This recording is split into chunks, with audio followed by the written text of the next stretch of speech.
In this lesson, we will examine two important properties of roots. The first property involves products and roots.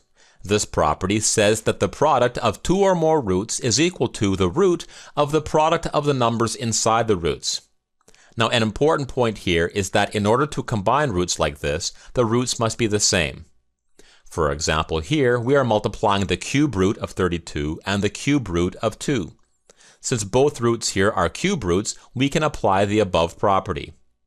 As you can see, the property is quite useful here, since it is very difficult to evaluate the cube root of 32 or the cube root of 2 without a calculator. However, we can apply the property here to rewrite this as the cube root of 32 times 2. When we simplify this, we get the cube root of 64, which equals 4.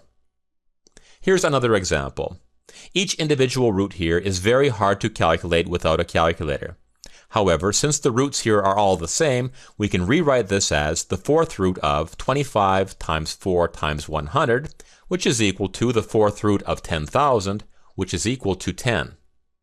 Please note that the property here can be applied in both directions. That is, the root of a product is equal to the product of roots.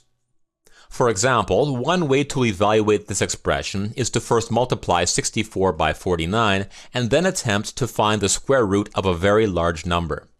Alternatively, we can apply the property here to rewrite this as the square root of 64 times the square root of 49. As you can see, this allows us to evaluate the expression much faster, since the square root of 64 is 8 and the square root of 49 is 7. This product equals 56. Now, the next property involves quotients and roots. This property says that the quotient of two roots is equal to the root of the quotient of the numbers inside the roots.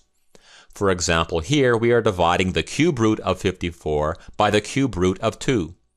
Since both roots here are cube roots, we can apply the property and rewrite this as the cube root of 54 over 2, which is equal to the cube root of 27, which is equal to 3. We can also apply this property in the other direction.